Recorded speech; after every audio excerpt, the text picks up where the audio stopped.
Alors, mon roman qui vient de sortir s'intitule Infecté 2. Peut-être parler du premier avant pour mettre un peu la table. Alors, ce sont des romans qu'on pourrait qualifier de zombies. Alors, dans le premier tome, on a Zach, Dil Karam et Camille.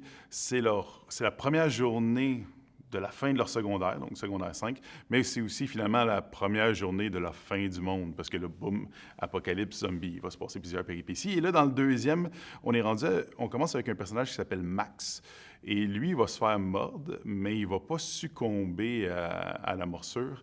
Et en quelque sorte, il va se rendre compte qu'il y a peut-être un sang un peu spécial. Il va croiser des gens qui vont s'autoproclamer les surhommes parce qu'ils survivent à la menace.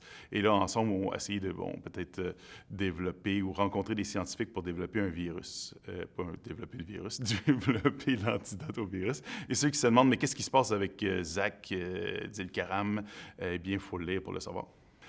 Ça faisait longtemps que l'idée me trottait en tête. Je suis un fan d'horreur, mais aussi quand j'étais jeune, il fallait absolument que ça saigne pour m'intéresser. Puis là, je me suis dit, je ne vais pas être la seule personne qui est comme ça dans sa jeunesse. Donc, pour motiver les jeunes à la lecture, je me disais qu'un truc un peu sanglant là, pour aller les chercher. Puis oui, bon, je suis fan de Walking Dead, j'ai regardé la télésérie, lu les BD, etc. Mais pourquoi les zombies plus particulièrement?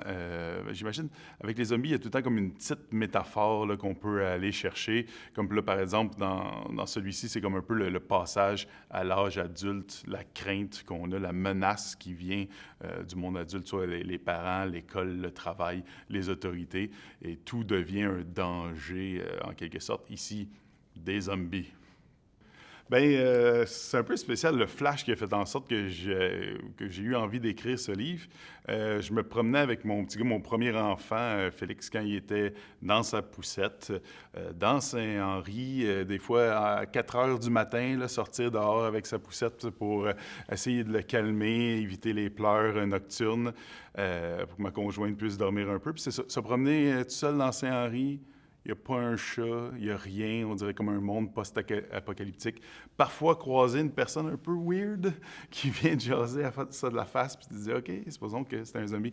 Puis à un certain moment, pour se rendre au marché Atwater, il y a un chemin de fer et il y avait souvent des trains avec des wagons de pétrole qui passaient. Puis à un certain moment, je me disais, bon, s'il y en a un qui déraille, qu'est-ce qui va se passer? Donc, je sais pas, c'était comme une scène que j'avais en tête, puis la scène est dans le premier roman, où c'est qu'on a un père avec son enfant, un déraillement de train, puis tout ça lié avec l'apocalypse zombie. Ouais. La porte s'ouvrit brutalement et Max tomba à la renverse. La personne qui se tenait devant lui n'était pas Charles. Il s'agissait de Monsieur Sanson, mais était-ce bien lui? C'était le même corps décrépit, d'accord, sauf que quelque chose avait changé. Ses traits crispés, ses yeux rougis, cette mâchoire hyperactive et ce râle, cet étrange râle qui remplissait les oreilles et accélérait le rythme cardiaque.